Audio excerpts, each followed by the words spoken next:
and so I'm talking about the modern day aspects of freak shows in modern day culture. So we're looking at the comparison of freak shows to the hit Rocky Horror Picture Show.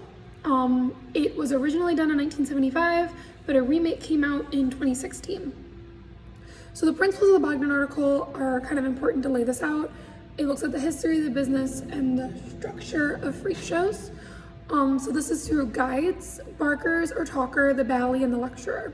So the barker or talkers sit outside of the tent, enticing audiences with fantastic tales, sometimes dressed up like a nurse, discussing the freaks, giving it some kind of like credibility because it's using science. They're persuasive orators that got people in the door.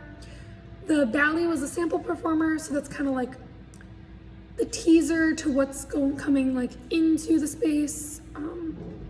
Kind of showing you what it's going to be about.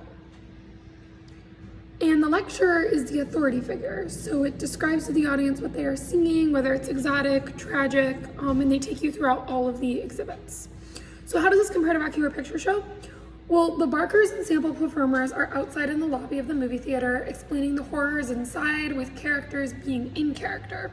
So you will actually see Riff Raff, you will meet Dr. Frankenfurter, and you'll meet them in character, and you'll also have someone kind of like telling you a little bit about why you should be coming in, what's unique, things like that.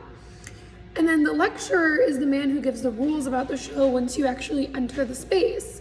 So they say things like, for 6-inch high heels, give me an R, give me an O, give me a C. What's that spell? Rocky. And then throughout the movie, there's also the narrator who takes us through the events of Rocky Horror. So he actually describes what the audience is seeing, both the character from the shadow cast and also the actor in the film. So what's the unique part, the difference kind of between these two? Well, the audience is part of the shadow cast in the Rocky Horror Picture Show. In that sense, they actually participate and they act out the movie in the screen as well. So one other thing that's kind of important about Rocky Horror is that it's full of reveals, such as Frankenfurter being revealed with the music in the film, and then also just the revealing of the shadow cast. It deals with the issues of like born and gaffes or made freaks. So specifically with the comparison of the new Rocky Horror and the old Rocky Horror, one Rocky Horror is showing more of someone being a made freak, in the sense that like he's choosing to be the way that he is. And then in the new one, they are born that way. And that's a very important difference between the idea of transvestite and transgender as well. So there was actually a quote from one of the teasers talking about the new Rocky Horror Fox remake, and they said that Laverne Cox became the reason to make it for the 21st century. So they specifically made it when they realized they could make a different kind of Frankenfurter.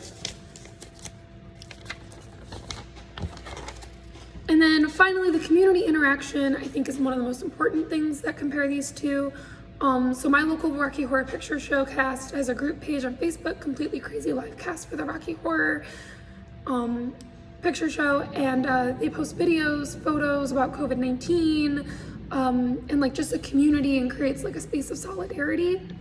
One of the quotes I really loved about from this essay was, "Freak is a way of thinking about and presenting people. It's a frame of mind and a set of practices, the social construction of freaks." And this is, I think, really important because it talks about how it's creating that space of solidarity, creating the space of presenting people the way they want to be seen, honestly just being actors.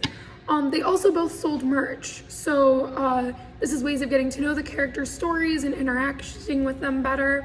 At Rocky Horror Picture Show, they sell the survival kit, which helps the audience react to the ordeal, but it's pre-planned, also similar to the character stories where it's pre-planned to fit who they are. So they've decided there's a time to wear the newspaper and throw the bread and things like that.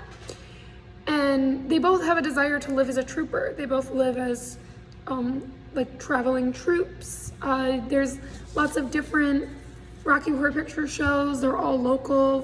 There were lots of different freak shows as well. So those are just my comparisons with the two, and yeah.